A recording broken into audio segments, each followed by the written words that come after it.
ഈശോ നമ്മളെ എത്രമാത്രം കെയർ ചെയ്യുന്നുണ്ടെന്നുള്ള കാര്യങ്ങൾ. ഇപ്പം എന്റെ ബേസിക് ബാക്ക്ഗ്രൗണ്ട് എന്ന് പറയുകയാണെങ്കിൽ നാട്ടിലെ ഞാൻ ഇടുക്കിയാണ് എന്റെ വീട്. ഞാൻ +2 വരെ ഇടുക്കി തന്നെ പഠിച്ചു. കോളേജ് പാലായിലായിരുന്നു, Pala Choondacherry Saint Joseph college of engineering. അവിടെ മെക്കാനിക്കൽ എഞ്ചിനീയറിംഗ് പഠിച്ചു. അത് കഴിഞ്ഞിട്ട് കുറച്ച് നാൾ പോണ്ടിച്ചേരിയിൽ വർക്ക് ചെയ്തു. പിന്നെ 2 വർഷം ഇടുക്കി രൂപത KCOM-ന്റെ രൂപത സമിതിയിൽ വർക്ക് ചെയ്തു വോളണ്ടിയർ ആയിട്ട്. അത് കഴിഞ്ഞിട്ട് 2 വർഷം നമ്മുടെ കോവിഡിന്റെ സമയത്ത് ഡിസാസ്റ്റർ മാനേജ്മെന്റ് ഹെൽത്തുമായിട്ട് അതിന്റെ ഒരു വോളണ്ടിയറിംഗ് ആയിരുന്നു. അതെല്ലാം കഴിഞ്ഞ് മടുത്ത് ക്ഷണിതനായി കാനഡയിലോട്ട് കയറുകയാണ് ചെയ്തത്. ഇതാണ് എന്റെ ഒരു ചെറിയൊരു ഹിസ്റ്ററി എന്ന് പറയുന്നത്. പക്ഷേ ഇത്രയും പറയുമ്പോൾ സിമ്പിൾ ആണെങ്കിലും ഈ ഒരു സാഹചര്യത്തിലൊക്കെ എനിക്ക് ഈശോയുടെ സ്നേഹം ഒരുപാട് അനുഭവിക്കാൻ കഴിയും എന്നുള്ളതാണ് മെയിൻ ഒരു കാര്യം. അപ്പം ഇതിലൊക്കെ എങ്ങനെയാണ് ഈശോയുടെ സ്നേഹം അനുഭവിക്കാൻ കഴിയുമെന്ന് നിങ്ങൾക്ക് ആർക്ക് വേണേലും തോന്നാം. അതിൽ വേറെ കുഴപ്പമൊന്നുമില്ല. പക്ഷേ ഇതിൽ ഞാൻ കടന്നുപോയ സാഹചര്യങ്ങൾ അതാണ്. ഇപ്പൊ ജസ്റ്റ് ഞാൻ ഇപ്പം എന്റെ ലൈഫ് തന്നെ എടുത്ത് പറഞ്ഞൊരു കാര്യം എന്ന് പറഞ്ഞാൽ എനിക്ക് മറ്റാരുടെ ലൈഫ് എടുത്ത് കാണിക്കാനായിട്ട് പറ്റത്തില്ല. അപ്പം എന്റെ ജീവിതത്തിൽ ഈശോനെ ഞാൻ അനുഭവിച്ച കാര്യങ്ങളും ആ ഒരു സാഹചര്യങ്ങളും പറയുമ്പോൾ മാത്രമേ ചിലപ്പോൾ ചിലർക്കെങ്കിലും അതൊന്ന് റെസംബിൾ ചെയ്യാൻ പറ്റുള്ളൂ. ദൈവമേ, എനിക്കാണെങ്കിൽ ഇങ്ങനത്തെ സിറ്റുവേഷൻ വന്നിട്ടുണ്ടല്ലോ, എനിക്കാണെങ്കിൽ ഇങ്ങനെ ഒരു സാഹചര്യത്തിലൂടെ ഞാൻ കടന്നു പോയിട്ടുണ്ടല്ലോ. അപ്പൊ അത് നമുക്ക് കാണാൻ സാധിക്കും എന്നുള്ളതാണ്. അപ്പൊ ഇതിന്റെ അകത്ത് ഞാൻ ഡിഗ്രി ഇപ്പൊ എഞ്ചിനീയറിംഗ് ചേർന്ന് കഴിയുമ്പം ആ ഒരു സാഹചര്യം നിങ്ങൾക്കറിയാം. ഇപ്പൊ എഞ്ചിനീയറിംഗ് ഇച്ചിരി അത്യാവശ്യം ബുദ്ധിമുട്ടുള്ളൊരു കോഴ്സാണ്. എന്റെ അവസ്ഥയിൽ എനിക്ക് നല്ല ബുദ്ധിമുട്ടായിരുന്നു കേട്ടോ. അപ്പൊ അത് പഠിച്ചു കഴിയുമ്പോഴത്തേക്കും നല്ല രീതിക്ക് സപ്ലി ഉണ്ടായിരുന്നു. സപ്ലി എനിക്കുണ്ടായിരുന്നു. അപ്പോൾ ഈ സപ്ലിയും വെച്ചുകൊണ്ട് നമ്മളൊരു കോഴ്സ് കംപ്ലീറ്റ് ചെയ്ത് കഴിഞ്ഞാൽ നല്ലൊരു കമ്പനിയിൽ നമുക്ക് ജോലി കിട്ടത്തില്ല, ഒരിക്കലും ജോലി കിട്ടത്തില്ല. അങ്ങനെ ആയിരിക്കുമ്പോഴാണ് പഠിത്തം കഴിഞ്ഞു, സപ്ലി ആയി, ഇനി എന്ത് ചെയ്യണമെന്ന് അറിയാതെ ഇരിക്കുമ്പോഴാണ് പോണ്ടിച്ചേരിയിൽ ചെറിയൊരു ജോലി കിട്ടി. ആ ഒരു ജോലിക്ക് കയറുമ്പോൾ സമയത്ത് നമ്മള് എമോഷണലി ആണെങ്കിലും സ്പിരിച്വലി ആണെങ്കിലും ഒത്തിരി വരുന്ന ഒരു സാഹചര്യമാണ്. കാരണം വീട്ടിൽ നിന്നൊക്കെ ഒരു പണിയില്ലേ, ഇങ്ങനെ ഇരുന്നാൽ മതിയോ എന്നുള്ളൊരു ചോദ്യവും കാര്യങ്ങളും എല്ലാം തന്നെ വരുന്നുണ്ട്. അതുപോലെ തന്നെ നമുക്കാണെങ്കിൽ ദൈവമേ, ലക്ഷങ്ങളിൽ ലോൺ എടുത്ത് വെച്ചിട്ട് ഒരു കോഴ്സ് പഠിച്ചു. ഈ കോഴ്സ് പഠിച്ചു കഴിഞ്ഞിട്ട് ഇനി ഒരു ജോലിയും ഇല്ല, സപ്ലൈ ആയിട്ട് ഇങ്ങനെ ഇരുന്ന് കഴിഞ്ഞാൽ ഇനി എന്ത് പറ്റും? അപ്പൊ ഇങ്ങനത്തെ സാഹചര്യത്തിൽ കൂടെയൊക്കെ പോകുന്ന സമയത്താണ് അവസാനം എന്തേ ഒരു ജോലി കിട്ടി എന്നും പറഞ്ഞിട്ട് പോണ്ടിച്ചേരിക്ക് വിട്ടത്. അവിടെ ചെന്ന് കഴിയുമ്പം നമുക്ക് നമ്മുടെ സ്വന്തം നാട്ടിൽ നിന്നൊക്കെ മാറി നിന്ന് കഴിയുമ്പോൾ സ്പിരിച്വലി നമ്മൾ ഡൗൺ ആവുന്ന ഒരു സാഹചര്യങ്ങളൊക്കെ വരും. ഇപ്പൊ കർത്താവുമായിട്ട് വലിയൊരു കണക്ഷനോ കാര്യങ്ങളും തന്നെ നമുക്ക് അങ്ങനെ ഒരുപാട് വരില്ലായിരിക്കും. പക്ഷെ അവിടെ ചെന്ന് കഴിയുമ്പോൾ അങ്ങനത്തെ ഒരു സിറ്റുവേഷൻ ഒരുപാട് വന്നില്ല. കാരണം തൊട്ടടുത്ത് തന്നെ ഒരു പള്ളി ഉണ്ടായിരുന്നു. ഞായറാഴ്ചയെങ്കിലും അത്യാവശ്യം പള്ളിയിൽ പോകാൻ നോക്കുമായിരുന്നു. പക്ഷെ വലിയൊരു അനുഭവമായിരുന്നു പോണ്ടിച്ചേരി ചെന്ന് കഴിയുമ്പോൾ. പക്ഷെ അവിടുത്തെ സാഹചര്യവും അവിടുത്തെ കാലാവസ്ഥയൊന്നും പിടിക്കാത്തതുകൊണ്ട് 6 മാസം കഴിഞ്ഞ് നമ്മുടെ നാട്ടിൽ പ്രളയമായി കഴിയുമ്പോൾ ജോലിയിൽ നിന്ന് ഒന്ന് റിസൈൻ ചെയ്യേണ്ടി വന്നു.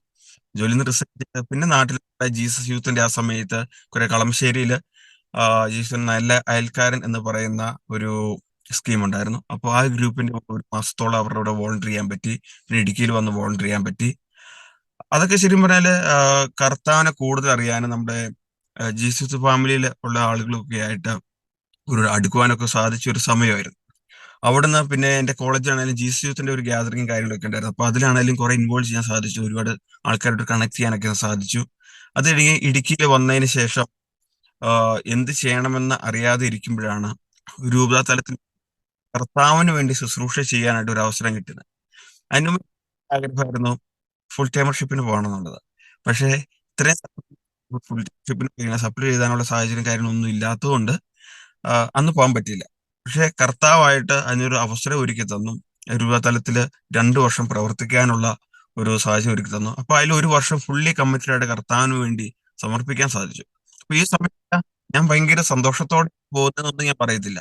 മാനസികമായിട്ടും ഇമോഷണലി എല്ലാം ഒരുപാട് സ്ട്രഗിൾസിൽ കൂടെ കടന്നു പോകുന്ന ഒരു സാഹചര്യമായിരുന്നു.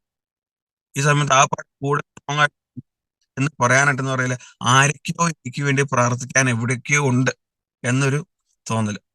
എന്റെ പ്രാർത്ഥന എന്ന് ഞാൻ ഒരിക്കലും പറയത്തില്ല, ആരൊക്കെയോ എനിക്ക് വേണ്ടി എവിടേക്കോ പ്രാർത്ഥിക്കാനുണ്ടായിരുന്നു. അപ്പൊ ആ ഒരു തോട്ട് എന്നെ ഒരുപാട് മുന്നോട്ട് നയിച്ചു എന്ന് വേണം പറയാം. കൂടെ തളരുമ്പോൾ സപ്പോർട്ട് ചെയ്യാനായിട്ട് കുറെ മുതിർന്ന ആൾക്കാര്, കുറെ ചേട്ടായിമാര്, ചേച്ചിമാര്, സിസ്റ്റേഴ്സ്, അച്ഛന്മാർ, ഇങ്ങനെയുള്ള ഒരുപാട് പേര് ജീവിതത്തിൽ ഉണ്ടായിരുന്ന ഒരു സാഹചര്യത്തിൽ ഇപ്പൊ ആ 2 വർഷം കഴിഞ്ഞ് വീട്ടിലൊക്കെ ആ മൊത്തം പ്രശ്നങ്ങളൊക്കെ ഉണ്ടായിരുന്നു. കാരണം അവർ നോക്കുമ്പോൾ ഞാൻ വേറെ ജോലിക്കൊന്നും പോകുന്നില്ല. അപ്പൊ ഒരു നമ്മള് സോഷ്യൽ സർവീസ് എന്ന രീതിക്ക് അല്ലെങ്കിൽ വോളണ്ടറി എന്ന രീതിക്ക് ഇങ്ങനെ നിന്ന് പോകുന്നു. അപ്പം വീട്ടുകാർക്ക് ടെൻഷനായി, എന്റെ ആരോഗ്യം മോശമാവുന്നു. കാരണം നമുക്ക് ഉറക്കമില്ല, വേറെ വിശ്രമവും കാര്യങ്ങളും തന്നെ ഇല്ല, അതൊക്കെ കുറവാണ്. ഫുൾ ടൈം നമ്മൾ ആര് എപ്പോൾ വിളിച്ചു കഴിഞ്ഞാലും 24 hours എന്ന രീതിക്ക് ഇങ്ങനെ നിൽക്കുന്നു.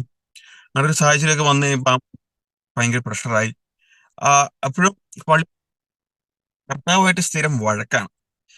കർത്താവായിട്ട് പ്രാർത്ഥന എന്ന് പറയാൻ, അല്ലെങ്കിൽ കർത്താവായിട്ട് നമ്മൾ കംഫർട്ട് സോണിൽ നിന്നുകൊണ്ടുള്ള ഒരു സംസാരം വളരെ കുറവാണ്. മിക്കപ്പോഴും വഴക്കാണ്. എന്തിന് എനിക്കിത് തന്നു, അല്ലെങ്കിൽ എന്നെ ഇത് കാണുന്നില്ലേ, സത്യത്തിൽ നീ ഉണ്ടോ, ഇങ്ങനത്തെയുള്ള ഡിസ്റ്റൻസിനെ വരെ ചോദ്യം ചെയ്യുന്ന രീതിയിൽ നമ്മളെ നിർത്തും. നീ കാണുന്നുണ്ടോ, അതെന്നെ വേണ്ടാന്ന് വെച്ചതാണോ, എന്താ ചോദ്യം. എങ്കിലും വീണ്ടും ആ സന്നിധിയിലോട്ട് തന്നെ പ്രാർത്ഥിക്കാൻ ചെല്ലുന്ന ഒരു സാഹചര്യമായിരുന്നു അവിടെ ഉണ്ടായിരുന്നത്. അതൊക്കെ ആ, ഇപ്പൊ ആലോചിക്കുമ്പം രസകരമായിട്ട് സാഹചര്യം എന്ന് പറയുന്നത് വളരെ മോശമായിരുന്നു. അത് കഴിഞ്ഞിട്ടാണ് ആ കോവിഡ് വന്നു. കോവിഡ് സാഹചര്യത്തില് ഒരുപാട് ദൈവാനുഭവം ഉണ്ടായ ഒരു സമയമായിരുന്നു കോവിഡ് എന്ന് പറയുന്നത്. ആ ഒരു സമയത്ത് കോവിഡ് ബാധിച്ച് മരിച്ചവരെ അടക്കാൻ സാധിക്കുകയും ഒരുപാട് പേരെ ആശുപത്രി കൊണ്ടുപോവുകയും ഒരുപാട് ആളുകളുമായിട്ട് അവരുടെ ഗോൾഡി എക്സ്പീരിയൻസ് കാണാനും സാധിച്ചു. കോവിഡ് ബാധിച്ച് മരിച്ചവരുടെ ബന്ധുക്കളുടെ ഗോൾഡി എക്സ്പീരിയൻസ്, അതിൽ നിന്ന് രക്ഷപ്പെട്ടവരുടെ ഗോൾഡി എക്സ്പീരിയൻസ്, അതൊക്കെ കഴിഞ്ഞ് പിന്നെ കാനഡയിലോട്ട് വരുന്നത്. കാനഡ വരുന്നൊരു ഇവിടെ സാറ് നാട്ടിൽ നിൽക്കുന്നുണ്ട്. കാനഡയിൽ അല്ലെങ്കിൽ പുറം രാജ്യത്തൊക്കെ ചെന്ന് കഴിഞ്ഞാൽ സാധാരണ സ്പിരിച്വൽ ലൈഫിൽ മാറിപ്പോവാം. അതിനുള്ള സാഹചര്യങ്ങൾ വളരെ കുറവായിരിക്കും. ശരിയാണ്. ഇവിടെ വന്നു കഴിഞ്ഞാൽ ഇവിടെ നമ്മൾ നോക്കുമ്പോൾ ഇവിടെ പള്ളിയായി ചേർന്ന് നിൽക്കുന്നവര്, അല്ലെങ്കിൽ കർത്താവായിട്ട് പ്രാർത്ഥിച്ചിരിക്കുന്നവര് ഒരുപാട് പേര്. പള്ളികൾക്ക് വലിയ കുറവൊന്നുമില്ല. ഇവിടെ ഇപ്പൊ ഞാൻ താമസിക്കുന്ന സ്ഥലത്ത് നിന്ന് തന്നെ ഒരു 4-5 കിലോമീറ്റർ ചുറ്റളവില് ഒരു 5-6 പള്ളികൾ കാണും. പക്ഷെ എന്താ വെച്ചാൽ പള്ളിയിൽ വരാൻ ആളുകളില്ല. ഇവിടെ ചില ദിവസം ഇപ്പം അവിടെ 70-80 വയസ്സ് ഉള്ള ആളുകളെ മാത്രമേ അവിടെ കാണാൻ സാധിക്കുകയുള്ളൂ. ചെറുപ്പക്കാരുള്ളവരുമില്ല. ഇവിടെ കൂടുതൽ അല്ലാത്ത ആളുകളാണ്. എന്താ പറയുക, പള്ളിയായിട്ട് അടുപ്പമില്ലാതെ മറ്റ് കാര്യങ്ങളുമായിട്ട് നടക്കുന്ന ആളുകൾ. ഇവിടെ എന്താ പറയുക, ക്രിസ്ത്യാനി കേട്ട് കഴിയുമ്പോൾ ഒരു പുച്ഛ ഭാവത്തോടെ നമ്മൾ ഒരുപാട് ആളുകളെ കാണാം. ക്രിസ്ത്യാനി എന്ന് കേൾക്കുമ്പോൾ നമ്മളെ അതിശയത്തോടെ കാണാം. അപ്പൊ ആ ഒരു ചിലപ്പോൾ ജീവിക്കുന്നത് ഇവിടെ കുറെ പള്ളികളുണ്ട്. ആലോചിക്കുന്ന പള്ളി ഇപ്പൊ നമുക്കറിയാം, യൂറോപ്യൻ രാജ്യങ്ങളൊക്കെ ആണെങ്കിൽ ഒരുപാട് പള്ളികളിൽ അടച്ചിട്ട് അത് മറ്റു പല കാര്യങ്ങൾക്കായിട്ട് വിട്ടുകൊടുത്തിട്ടുണ്ട്. ഇവിടെ വന്നു കഴിഞ്ഞ് ഉണ്ടായ എക്സ്പീരിയൻസ് ആണ് എനിക്ക് ഏറ്റവും കൂടുതൽ ദൈവാനുഭവം എന്ന് പറയാൻ പറ്റുമെങ്കിൽ. ചിലപ്പോൾ ബാക്ക് ഇൻ ഇന്ത്യ നാട്ടിൽ വെച്ച് കിട്ടിയതിന്റെ എല്ലാത്തിനും ബാക്കിയായിട്ട് വന്നതായിരിക്കാം. കാരണം കാനഡ വന്നു കഴിയുമ്പം ഒറ്റയ്ക്കാണ്, ഇവിടെ ആരുമില്ല. ഒരിടയ്ക്ക് ഞാൻ ആലോചിച്ചിട്ടുണ്ട്, ഇവിടെ വെച്ച് എന്തെങ്കിലും പറ്റി ഞാൻ മരിച്ചു പോയി കഴിഞ്ഞാൽ എന്റെ ബോഡി എങ്ങനെ നാട്ടിലെത്തിക്കും. നാട്ടിലാണെ നാട്ടിലാണെ കുഴപ്പമില്ല, ബന്ധുക്കളുണ്ട്, ആൾക്കാരുണ്ട്, നമ്മളൊന്നും അറിയേണ്ട ആവശ്യമില്ല, അവരെല്ലാം കാര്യം ചെയ്യും. പക്ഷെ ഇവിടുന്ന് ഒരാളെ നാട്ടിലെത്തിക്കുക എന്ന് പറഞ്ഞാൽ ജീവനോടെ ഇരിക്കുമ്പോൾ ഒരാൾ നാട്ടിലെത്തുന്ന പോലെയല്ല. പക്ഷെ ഇവിടുന്ന് ഒരാൾ മരിച്ചു കഴിഞ്ഞാൽ ഇവിടെ നമുക്ക് പറയാനായിട്ട് ബന്ധുക്കളില്ല, കൂട്ടുകാരില്ല, ആരുമില്ല. എന്തെങ്കിലും പറ്റിക്കഴിഞ്ഞാൽ നാട്ടിലെത്തിക്കുന്ന കാര്യം പോലും ഇല്ല. ഇവിടുത്തെ ഏതെങ്കിലും സെമിത്തേരിയിലോ എവിടെയെങ്കിലും ചിലപ്പോൾ ഒതുങ്ങിപ്പോവും. പിന്നെ നമ്മളെ കാണാൻ വേണ്ടി നാട്ടിൽ നിന്ന് അടുത്ത് വിസ എടുത്ത ആൾക്കാർ ഇവിടെ വരേണ്ടി വരും. അപ്പൊ അങ്ങനത്തെ ഒരു സാഹചര്യം ഞാനിങ്ങനെ ഇടയ്ക്കൊക്കെ ആലോചിക്കുമായിരുന്നു. അപ്പൊ അതൊക്കെ ചില സമയത്ത് ഒരുപാട് ടെൻഷൻ അടിപ്പിച്ചിട്ടുണ്ട്. ഇവിടെ ഒറ്റയ്ക്കായിരിക്കുന്നു. ഇപ്പൊ ഇവിടെ പരമാവധി നാട്ടിലും ഇവിടെയും കോമൺ ആയിട്ട് ആകപ്പാടെ എനിക്കുണ്ടായിരുന്ന ഏക വ്യക്തി എന്ന് പറയുന്നത് കർത്താവ് മാത്രമായിരുന്നു. കാരണം ഇവിടുത്തെ പള്ളിയിൽ ചെന്ന് കഴിഞ്ഞാലും നാട്ടിലത്തെ പള്ളിയെല്ലാം കർത്താവ് അങ്ങനെ തന്നെ കുരിശേ കിടപ്പുണ്ട്. ഇപ്പൊ പ്രാർത്ഥിക്കാനായിട്ട് കുഴപ്പമില്ല. മാതാവാണേലും അങ്ങനെ തന്നെയാണ്. പിന്നെ ഇച്ചിരി കളറിന് ഇച്ചിരി വ്യത്യാസമൊക്കെ ഉണ്ടെന്ന് മാത്രം. ഇവിടുത്തെ മാതാവിനും നാട്ടിലെ മാതാവിനും ഒക്കെ ഇച്ചിരി ഡെക്കറേഷൻ കാര്യങ്ങൾ അതിനൊക്കെ ഇച്ചിരി വ്യത്യാസം. പക്ഷെ ആള് സെയിം ആണ്. അപ്പൊ ധൈര്യത്തോടെ പോയി, അതെ ഞാൻ അവിടുന്ന് ഇവിടെ വന്നു, ഇനി എന്റെ കാര്യം നോക്കിക്കോണേ എന്ന് പറയാനായിട്ട് ആ പാടെ ഇവര് മാത്രം ഉണ്ടായിരുന്നുള്ളൂ. അങ്ങനെ പള്ളിയിലൊക്കെ ഇവിടെ ഇടയ്ക്ക് സാധിക്കുന്ന ദിവസങ്ങളിലൊക്കെ വന്ന് കുർബാനയ്ക്കൊക്കെ കൂടി. പക്ഷെ മനസ്സിലാമത്തെ ഒരു മടുപ്പാണ്. മനസ്സ് മടുപ്പ് എന്ന് പറയാൻ ഇനി മുന്നോട്ട് എന്തെന്നൊരു പിടിയില്ല. കാരണം നാട്ടിൽ നിന്ന് ഒരു 26-27 വയസ്സൊക്കെ ആയിട്ട് വേറൊരു രാജ്യത്ത് ചെല്ലുന്നയാള് അവിടുന്ന് പിന്നെ വീണ്ടും ഒന്നേന്ന് തുടങ്ങുക. അപ്പൊ നമുക്ക് നാട്ടിൽ നമ്മൾ എന്തായിരുന്നു ആരായിരുന്നു എന്നുള്ളതൊന്നും ഒരു കാര്യമില്ല. ഇവിടുന്ന് ഒന്നേന്ന് തുടങ്ങുമ്പം ഇനി മുന്നോട്ട് എന്താണെന്നൊരു പിടിയില്ല, എങ്ങനെ പോകണമെന്നൊരു പിടിയില്ല. ജോലി, പഠിത്തം. ഞാൻ ഇവിടെ പഠിക്കാനാണ് വന്നത്. ഇത് കഴിഞ്ഞ് ഇനി എന്ത് ചെയ്ത് രക്ഷപ്പെടുവോ, മുന്നോട്ട് ആരെങ്കിലുമൊക്കെ പരിചയപ്പെടുവോ, ഇവിടെ നമുക്കൊക്കെ കൂടെ കാണാനായിട്ട് ആരെങ്കിലുമൊക്കെ കാണുമോ, ഇങ്ങനെയൊക്കെ ഒരു തോന്നലും കാര്യങ്ങളൊക്കെ ആയിട്ടാണ് മുന്നോട്ട് ഓരോ ദിവസവും നീണ്ടുപോകുന്നത്. അങ്ങനെ ആയിരിക്കുമ്പോഴാണ് പള്ളിയിലൊക്കെ ചെന്ന് പ്രാർത്ഥിച്ചു കഴിയുമ്പോൾ നമ്മൾ പള്ളിയിൽ ഇങ്ങനെ ഓരോ ആൾക്കാരായിട്ട് വന്നു വെച്ചിട്ട് ഇവിടുത്തെ ആളുകളുടെ ഏറ്റവും വലിയൊരു ആഹ്, ഒരു നന്മ എന്ന് ഞാൻ കണ്ട ഒരു കാര്യം എന്ന് പറയുന്നത്, ഇവിടുത്തെ ആളുകൾ നമ്മൾ പള്ളിയിൽ ഇരുന്ന് ഒരു 5 മിനിറ്റ് നമ്മൾ എക്സ്ട്രാ ഇരുന്ന് കഴിഞ്ഞാൽ ഇവർ അടുത്ത് വന്ന് വെച്ചിട്ട് തോളത്തൊട്ട് വെച്ചിട്ട്, ഹലോ ടോമിൻ, ടോമിൻ അല്ല, അന്നേരം ആദ്യം എന്നോട് വാട്ട് ഇസ് യുവർ നെയിം എന്ന് ചോദിക്കാണ്ട്, അറിയോ, okay, okay, everything will be all right എന്ന് പറയാ. ഓക്കെ ആണോ, എല്ലാം ശരിയായിക്കോളും, ഞാൻ പ്രാർത്ഥിച്ചേക്കാം. നമുക്ക് ഒരു പരിചയമില്ലാത്ത ആളുകളാണ് അവർ വന്ന് അങ്ങനെ പറഞ്ഞു ചെല്ലുമ്പോൾ ഞാൻ ചില സമയത്ത് മുന്നോട്ട് കർത്താവിന്റെ ആ രൂപത്തോട്ട് കുരിശിലോട്ട് നോക്കിയിട്ട് ഞാൻ ആലോചിക്കും, നീ ശരിക്കും ആ കുരിശേ തന്നെയാണോ? കാരണം കർത്താവ് പറയും ഇപ്പം ഈ ചെരുവിരിൽ ഒരുവനെ നിങ്ങൾ ഇത് ചെയ്തപ്പോൾ നിങ്ങൾ എനിക്ക് തന്നെയാണ് ചെയ്തു തന്നത് എന്ന് കർത്താവ് പറഞ്ഞത് ആ ഒരു സമയത്ത് ഞാനാണ്. കാരണം കർത്താവ് സ്ഥിര കുരിശിലല്ല, നമുക്ക് ചുറ്റുമുള്ള ഓരോ ആളുകളിലൂടെയാണ് കർത്താവ് നമ്മുടെ ഇടയിലായിട്ട് വന്നത്. നിന്നെ പോലെ നിന്റെ അയൽക്കാരനെ സ്നേഹിക്കുക, അല്ലെങ്കിൽ നിങ്ങളിൽ സ്വന്തം സഹോദരനോട് വിദ്വേഷമുള്ള അല്ലെങ്കിൽ പ്രശ്നമുള്ളവൻ അവനുമായി ആദ്യം ചെന്ന് രമ്യതയിൽ ഏർപ്പെടുക, എന്നിട്ട് വന്ന് ബലി അർപ്പിക്കുക എന്ന് കർത്താവ് പറയുന്നത്. ഇതെല്ലാം നമ്മുടെ ചുറ്റുമുള്ളവരിൽ കർത്താവിനെ കാണുക എന്ന് പറയുന്നതിന് തുല്യമാണ് എനിക്ക് ആ ഒരു സാഹചര്യത്തിലൊക്കെ തോന്നാറുണ്ട്. കാരണം നമ്മുടെ ജീവിതത്തിലോട്ട് നമ്മൾ എപ്പോഴും കർത്താവിനെ പള്ളിയിൽ ചെന്ന് കാണാൻ ശ്രമിക്കുമ്പോൾ പലപ്പോഴും കർത്താവ് മറ്റുള്ളവരുടെ രൂപത്തിൽ നമ്മുടെ ഇടയിലോട്ട് വരുന്നുണ്ട്. ചിലപ്പോൾ നമ്മുടെ സഹോദരങ്ങളുടെ ആ ഒരു രൂപത്തിലായിരിക്കാം, ചിലപ്പോൾ നമ്മുടെ മാതാപിതാക്കളുടെ രൂപത്തിലായിരിക്കാം, നമ്മുടെ കൂട്ടുകാരുടെ രൂപത്തിലായിരിക്കാം, ഒന്നുമല്ലെങ്കിൽ നമുക്കറിയത്തില്ലാത്ത ഒരു സ്ട്രേഞ്ചറുടെ രൂപത്തിൽ പോലും നമ്മുടെ അടുക്കെ വന്നിട്ട് കർത്താവ് നമ്മോട് സംസാരിക്കുന്നുണ്ട് പല കാര്യത്തിലും. നമ്മളെ ചിലപ്പോൾ സഹായിക്കുന്ന ഒരു വ്യക്തിയായിരിക്കാം, ചിലപ്പോൾ നമ്മളൊന്ന് വീണപ്പോൾ നമ്മളൊന്ന് എണീപ്പിച്ച ഒരു വ്യക്തിയായിട്ടായിരിക്കാം. അപ്പൊ അങ്ങനെ എനിക്ക് പലപ്പോഴും ആളുകളിൽ ഓരോ സാഹചര്യം ഞാൻ ഡിപ്രഷൻ അടിച്ചിരിക്കുമ്പോൾ ചില സമയത്ത് എനിക്ക് ഒരു പരിചയമില്ലാത്ത വ്യക്തി വന്നിട്ട് വെറുതെ ഓക്കെ ആണോ ചോദിച്ചിട്ട് പോകുന്നു, അല്ലെങ്കിൽ എല്ലാം ശരിയായിക്കോളൂ എന്ന് പറഞ്ഞിട്ട് പോകുന്നു. അവർക്ക് എന്റെ പ്രശ്നം എന്താണെന്ന് പോലും അറിയത്തില്ല. പക്ഷെ നമ്മൾ പ്രാർത്ഥിക്കുമ്പോൾ ആ ഒരു സമയം കർത്താവ് ഉത്തരം തരുന്ന ചില സാഹചര്യങ്ങളായിട്ട് അതെനിക്ക് എപ്പോഴും ഫീൽ ചെയ്തിട്ടുണ്ട്. ഇവിടെ പള്ളി വന്നിരിക്കും, അതിന്റെ കൂടെ സുഹൃത്തുക്കളെ വേണമെന്ന് ആഗ്രഹിക്കുന്ന സമയത്ത് ചിലപ്പോൾ ഇവിടെ വന്നു വെച്ചിട്ട് ഒരു കമ്മ്യൂണിറ്റി ഇല്ല, എനിക്ക് എന്ത് ചെയ്യണമെന്ന് അറിയത്തില്ല, ഒന്ന് സപ്പോർട്ട് ചെയ്യാൻ ആൾക്കാരില്ല, ഹെൽപ്പിനായിട്ട് ആൾക്കാരില്ല, അങ്ങനെയൊക്കെ ആയിരിക്കുമ്പോഴാണ് ഇവിടുത്തെ കമ്മ്യൂണിറ്റി, ഒരു GC യൂത്ത് കമ്മ്യൂണിറ്റി, ഇവിടുത്തെ ആ ഒരു കമ്മ്യൂണിറ്റിയെ പരിചയപ്പെടുന്നു, അവരുടെ കൂടെ കൂടാനും, പിന്നെ എല്ലാ ആഴ്ചയും ഇവിടെ ഒരു പ്രെയർ ഗ്യാതറിംഗിന് വരാനും. ഇപ്പൊ ഞാൻ ആ ഒരു പള്ളിയുടെ ഫ്രണ്ടിലാണ് ഇപ്പം ഇവിടെ വന്ന് നിൽക്കുന്നത്. ഇപ്പൊ ഞങ്ങൾ എല്ലാ ആഴ്ചയും ചൊവ്വാഴ്ചകളിൽ ഇവിടെ ഒരു ട്യൂസ്ഡേ ഗ്യാതറിംഗ് ഉണ്ട്. കുർബാനയ്ക്ക് ശേഷം ഞങ്ങൾ എല്ലാവരും കൂടെ കിട്ടുന്നത് കഴിഞ്ഞ ഒരാഴ്ച എങ്ങനെ ഉണ്ടായിരുന്നു ഷെയർ ചെയ്യാനൊക്കെ സാധിക്കുന്നത്. ഒക്കെ ഒരുപാട് കർത്താവിന്റെ ആ ഒരു കരുണ കാണാൻ സാധിക്കുന്ന ഒരു കാര്യങ്ങൾ. ഇപ്പൊ ഇതിൽ നിന്നൊക്കെ ഞാൻ മനസ്സിലായ ഒരു കാര്യം എന്ന് പറഞ്ഞാല് ഇവിടെ ഒരുപാട് സ്ട്രഗിൾസ് കൂടെ കടന്നു ഒരു സാഹചര്യം ഉണ്ടായിരുന്നു. ഇപ്പം എന്റെ ഇവിടുത്തെ നിങ്ങൾക്കറിയാം, ഇപ്പൊ കാനഡ ഇന്ത്യയും തമ്മിൽ എന്തൊക്കെയോ കുറെ വിഷയങ്ങളുണ്ടെന്ന് എല്ലാവരും കേൾക്കാറുണ്ട്. ഇവിടുത്തെ ഇമിഗ്രേഷനുമായി ബന്ധപ്പെട്ട് ഇവിടെ വന്നിട്ട് ജോലി ഇല്ലാതെ അല്ലെങ്കിൽ നടക്കുന്ന ഒരുപാട് സ്റ്റുഡൻസ് ഉണ്ട്. ഞാനൊക്കെ വന്ന സമയത്ത് വലിയ വിഷയമില്ലായിരുന്നു. പക്ഷെ ഇപ്പൊ വരുന്ന സ്റ്റുഡൻസ് ആണെങ്കിൽ ഒരുപാട് സ്ട്രഗിൾ അനുഭവിക്കുന്നുണ്ട്. കാരണം നാട്ടിൽ നിന്ന് 10-20 ലക്ഷം രൂപ ലോൺ എടുത്ത് വന്നു വെച്ചിട്ട് ഇവിടെ എന്ത് ചെയ്യണമെന്ന് അറിയാതെ മാസങ്ങളോളം ഒരു ജോലി പോലും കിട്ടാതെ സ്ട്രെസ് അടിച്ച് നടക്കുന്ന ഒരുപാട് കുട്ടികൾ, അവരൊക്കെ പലപ്പോഴും ഇവിടെ പള്ളിയിൽ വന്ന് അവരുടെ ഏക ആശ്രയം എന്ന് പറയുന്നത് ഇവിടുത്തെ പള്ളിയും അല്ലെങ്കിൽ ഇവിടുത്തെ അവരെ സ്പിരിച്വലി സപ്പോർട്ട് ചെയ്യാൻ പറ്റിയ ഒരു ഗ്രൂപ്പ് മാത്രമാണ്. ആ സാഹചര്യത്തിൽ കൂടെ വരുന്നവര്, പിന്നെ ഇവിടെ ജോലി കിട്ടി തിരിച്ച് നാട്ടിൽ പോകാൻ സാധിക്കാതെ വരുന്നവർ, ഇവിടെ വന്നിട്ട് മറ്റു ചില വിഷയങ്ങളിലൂടെ പോകുന്നവര്, ഇവിടെ വന്നിട്ട് എൻറ്റയർലി സ്പിരിച്വൽ ലൈഫിൽ നിന്ന് മാറി മറ്റു വഴികളിലൂടെ പെട്ടുപോയേക്കുന്നവര്, മോശമായിട്ടുള്ള സൗഹൃദം രീതികൾ ഇവിടെ പല നമ്മുടെ നാട്ടിൽ ഇല്ലീഗലായിട്ടുള്ള പല കാര്യങ്ങളും ഇവിടെ ലീഗലാണ്. അപ്പം അത്തരം സാഹചര്യങ്ങളിലൂടെ കടന്നു പോകുന്ന ആൾക്കാര്, അപ്പം ഇതിൽ കൂടെയൊക്കെ പോകുമ്പോഴും അതിൽ നിന്നൊക്കെ തിരിച്ചു വരാൻ ശ്രമിക്കുന്ന കുറെ ആൾക്കാര്, കർത്താവിന്റെ കരുതൽ എത്രമാത്രം ഉണ്ടെന്ന് ഞാൻ മനസ്സിലാക്കിയ കുറെ സാഹചര്യം ഉണ്ടായിരുന്നു. ഇപ്പൊ ഇവിടെ വന്നേച്ചിട്ട് ഞാൻ നോക്കിയപ്പം ഒരു വർഷമാണ് ഞാൻ പഠിച്ചുള്ളൂ. സെക്കൻഡ് ഇയർ പഠിക്കാനായിട്ട് പൈസയില്ല, അതിനുള്ള സാഹചര്യം ഇല്ല. ഇപ്പം ഇവിടുത്തെ ഇമിഗ്രേഷൻ പ്രോസസ് ഇച്ചിരി ചില കാര്യങ്ങൾ ഇച്ചിരി ടഫാണ്. അപ്പം അതിവിടെ കടന്നു പോയപ്പോഴാണ് ഞാൻ ഏറ്റവും കൂടുതൽ കർത്താവിനെ അനുഭവിച്ചത്. കാരണം നമുക്ക് ഒരു പ്രതീക്ഷയില്ലാത്ത സാഹചര്യത്തില് കർത്താവ് ഏറ്റവും അവസാന നിമിഷവും പ്രതീക്ഷയുടെ വെളിച്ചമായിട്ട് കർത്താവ് ചില സമയത്ത് വരാറുണ്ട് നമ്മുടെ ജീവിതത്തിൽ. നമ്മുടെ ഇവിടെ എന്താ പറയുക, എന്റെ ഡോക്യുമെന്റേഷൻ എല്ലാം തീർന്നു, എന്റെ ഇവിടെ സ്റ്റേ ബാക്ക് എല്ലാം തന്നെ തീർന്നു. പക്ഷെ എന്റെ ആ സ്റ്റേ ബാക്ക് തീർന്നതിന് 2 ദിവസം മുമ്പാണ് എനിക്ക് എക്സ്റ്റൻഷന് വേണ്ടിയുള്ള ഒരു ഓപ്ഷനുമായിട്ട് വരുന്നത്. എനിക്കൊരു പ്രതീക്ഷയില്ലായിരുന്നു ഇവിടെ എക്സ്റ്റൻഷൻ കിട്ടുമെന്നുള്ള കാര്യത്തില്. എനിക്ക് എന്ത് സംഭവിക്കുന്ന പോലും അറിയത്തില്ലായിരുന്നു. പക്ഷെ ഞാൻ ആ പാടെ ചെയ്തിരുന്ന ഒരു കാര്യം എന്ന് പറഞ്ഞാല് പോയി പ്രാർത്ഥിക്കും. ആ പാടെ ചെയ്യുന്ന പ്രാർത്ഥിക്കും, കർത്താവ് നിന്റെ ഹിതം എന്താണെന്ന് എനിക്കറിയത്തില്ല, എന്റെ ആഗ്രഹം ഇതാണ്, പക്ഷെ നിന്റെ ഹിതം എന്താണെന്ന് എനിക്കറിയത്തില്ല.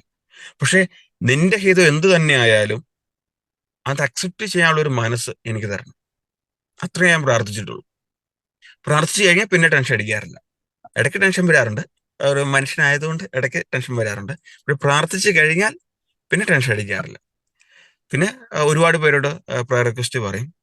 അപ്പോൾ ഇതിന്റെ എല്ലാം ബാക്കിയായിട്ട് കർത്താവിന് ഒരു സമയമുണ്ട്.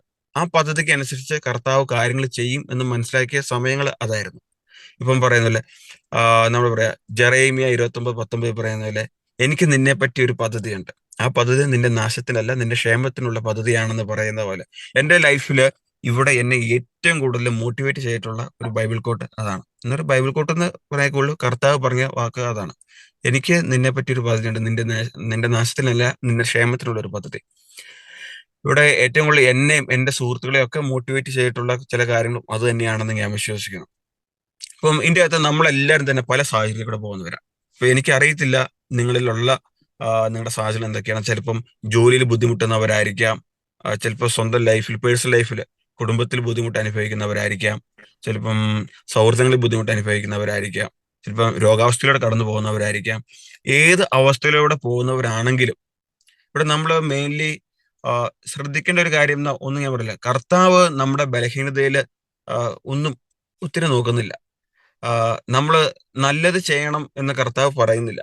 എന്ന് പറഞ്ഞാൽ കർത്താവ് പറയുന്ന പറഞ്ഞാല് കർത്താവ് മേലിൽ പറയുന്നത് ജസ്റ്റ് കം ടു മീ എന്ന് പറഞ്ഞാൽ എന്തൊക്കെ പറ്റിയാലും എൻ്റെ അടുക്കിലേക്ക് വന്നാൽ മതി, എൻ്റെ കൂടെ ആയിരുന്നാൽ മതി, നിന്റെ കാര്യങ്ങൾ ഞാൻ നോക്കിക്കോളാം. ഇവിടെ ഇപ്പൊ നിങ്ങളിൽ എത്ര പേര് പുറം നാട്ടിലുണ്ടെന്ന് എനിക്കറിയത്തില്ല. കുറെ പേര് നാട്ടിലായിരിക്കും. പക്ഷെ പുറത്തു പോകുന്ന ആളുകളോട്, ചിലപ്പോൾ നിങ്ങളുടെ മക്കളൊക്കെ പുറത്തുണ്ടെങ്കിൽ, നിങ്ങളുടെ സഹോദരങ്ങൾ പുറത്തുണ്ടെങ്കിൽ ജസ്റ്റ് അവരോട് ചോദിച്ചാൽ മതി പുറത്തോട്ട് പോയി കഴിഞ്ഞാലുള്ള സാഹചര്യങ്ങൾ എന്താണെന്ന്. അപ്പൊ അവർക്കൊക്കെ അറിയായിരിക്കും നമുക്ക് ആശ്രയിക്കാനായിട്ട് വേറൊന്നും ഇല്ല ഇവിടെ. അപ്പൊ നമുക്ക് എല്ലാ പ്രതീക്ഷയും പോയി കഴിഞ്ഞിട്ടും ചില സമയത്ത് നമ്മൾ കർത്താവിലുള്ള പ്രതീക്ഷ പോയിട്ടും നമുക്ക് ആ പാടെ തിരിച്ചു ചെല്ലാനുള്ളത് കർത്താവ് മാത്രമാണ്. അപ്പൊ ആ സാഹചര്യത്തിലോട്ട് നമ്മൾ പലപ്പോഴും എത്തിപ്പെടാറുണ്ട്. അപ്പം എന്തൊക്കെ പറ്റിക്കഴിഞ്ഞാലും പ്രിയമുള്ളവരെ, എനിക്ക് മെയിനായിട്ട് പറയാനുള്ളതെന്ന് പറഞ്ഞാല് എന്തൊക്കെ പറ്റിയാലും ജീവിതത്തിൽ എത്രത്തോളം താഴാവോ എന്ന് പറഞ്ഞാൽ എത്രത്തോളം ഇടുങ്ങി തീരാവോ അപ്പം നിങ്ങൾ സന്തോഷിക്കാന്ന് ഞാൻ പറയും. കാരണം നമ്മുടെ ജീവിതത്തിൽ ഏറ്റവും സ്ട്രഗിളിംഗ് പീരീഡിലായിരിക്കുമ്പോഴാണ് നമുക്ക് ഏറ്റവും കൂടുതൽ കർത്താവിനെ ആശ്രയിക്കാൻ പറ്റുന്നത്. അല്ലെങ്കിൽ നമുക്ക് അത്ര ആശ്രയിക്കാൻ പറ്റില്ല. അപ്പോഴാണ് നമ്മുടെ വിശ്വാസത്തിന്റെ ആ ഒരു സ്ട്രെങ്ത് എത്രയാണെന്ന് നമുക്ക് മനസ്സിലാക്കാൻ പറ്റുന്നത്. കർത്താവിന്റെ ആ ഒരു സാന്നിധ്യം നമുക്ക് അറിയാൻ പറ്റുന്ന സാഹചര്യം അന്നേരമായിരിക്കും. നമ്മൾ ഓർക്കും എന്തൊക്കെ പറ്റിക്കഴിഞ്ഞാലും ഞാൻ കർത്താവിൽ വിശ്വസിക്കും, എനിക്കൊരു കുഴപ്പമില്ല. കർത്താവ് ഉണ്ട്, ദൈവം ഉണ്ട്, ദൈവം ജീവിക്കുന്ന ആളാണെന്ന് ഞാൻ വിശ്വസിക്കുന്നു, ജീവിക്കുന്ന ദൈവത്തിൽ ഞാൻ വിശ്വസിക്കുന്നതൊക്കെ നമ്മൾ പറയുമെങ്കിൽ ജീവിതത്തിൽ ഒരു ബുദ്ധിമുട്ട് വന്നു കഴിയുമ്പോൾ ആ വിശ്വാസമൊക്കെ ചില സമയത്ത് നമ്മുടെ ഇച്ചിരി ഡൗൺ ആകും. ദൈവം നീ ഉണ്ടോ, നീ ഇത് വല്ലതും കാണുന്നുണ്ടോ എന്ന് നമ്മൾ ചോദിക്കും. പക്ഷെ ശരിക്കും പറഞ്ഞാല് നമ്മുടെ ജീവിതം ഇടുങ്ങി തീരാറാകുമ്പോൾ ജോബിന്റെ ജീവിതത്തിൽ സംഭവിച്ചില്ല. ജോബിന്റെ ജീവിതത്തിൽ നിന്ന് എല്ലാം പോയിട്ട് ജോബ് ഒരിക്കൽ പോലും കർത്താവിനെ തള്ളി പറഞ്ഞില്ല. അതുപോലെ നമുക്ക് എന്തൊക്കെ പറ്റിയാലും ശരി, കർത്താവിന്റെ ഇഷ്ടം നിറവേറട്ടെ, കർത്താവിൽ എനിക്ക് വിശ്വാസമുണ്ട്, ആ കർത്താവ് എന്നെ ശക്തനാക്കും എന്ന് വിശ്വസിച്ചു കഴിഞ്ഞാൽ കർത്താവിന്റെ സമയമാകുമ്പോൾ കർത്താവ് നമ്മുടെ കൂടെ കാണും എന്ന് തന്നെയുള്ളതാണ് സത്യാവസ്ഥ. ഇപ്പോഴും ഞാൻ എൻ്റെ ഏറ്റവും സന്തോഷപരമായിട്ടുള്ള ഒരു ലൈഫ് സ്റ്റൈലിൽ കൂടെ പോകുന്നതെന്നൊന്നും ഞാൻ പറയത്തില്ല. പക്ഷേ ഒരു കാര്യത്തിൽ എനിക്ക് ഉറപ്പുണ്ട്, ജീവിതത്തിൽ പ്രതീക്ഷകൾ നഷ്ടപ്പെട്ട സമയത്ത്, ജീവിതത്തിൽ ഒന്നുമില്ല, ഇതിവിടെ അവസാനിച്ചു എന്ന് തോന്നിപ്പോയ നിമിഷങ്ങളിൽ എൻ്റെ ജീവിതത്തിൽ എന്നെ മുന്നോട്ട് നയിച്ചത് ഈ ഒരു വിശ്വാസമായിരുന്നു. അല്ലെങ്കിൽ കർത്താവിന്റെ സാന്നിധ്യം പലപ്പോഴായിട്ട് പലരിലൂടെയും പല രീതിക്ക് എനിക്ക് കാണാൻ സാധിച്ചു. അതുകൊണ്ട് തന്നെ ഇപ്പോഴും മുന്നോട്ട് എന്തൊക്കെ സംഭവിച്ചു കഴിഞ്ഞാലും ജീവിതത്തില് കർത്താവിന്റെ ആ സാന്നിധ്യത്തോടു കൂടി മുന്നോട്ട് പോകാൻ സാധിക്കും. കർത്താവിന്റെ ജീവിതത്തിൽ ഇടപെടും എന്നൊരു വിശ്വാസം എനിക്കുണ്ട്. എന്തൊക്കെ പറ്റിക്കഴിഞ്ഞാലും ജീവിതത്തിൽ വിഷമങ്ങളുണ്ട്, കഷ്ടപ്പാടുകളുണ്ട്, but still I do believe കർത്താവ് എല്ലാം കാണുന്നു, അവനെല്ലാം അറിയുന്നുണ്ട്, എന്നെ മുന്നോട്ട് ഇനിയും കൊണ്ടു. അതുപോലെ തന്നെ നിങ്ങളുടെ ജീവിതത്തിലും കർത്താവ് അങ്ങനെ തന്നെ പ്രവർത്തിക്കും എന്നുള്ളൊരു കാര്യത്തിൽ ഒരു സംശയമില്ല. എന്തൊക്കെ പറ്റിയാലും തിരിച്ച് പുള്ളിയുടെ അടുത്തോട്ട് തന്നെ ചെല്ലുക, കർത്താവിന്റെ അടുത്തോട്ട് തന്നെ ചെല്ലുക. കർത്താവ് കാരുണ്യവാനാണ്, സ്നേഹിക്കുന്നവനാണ്, കർത്താവ് കൂടെ കാണും.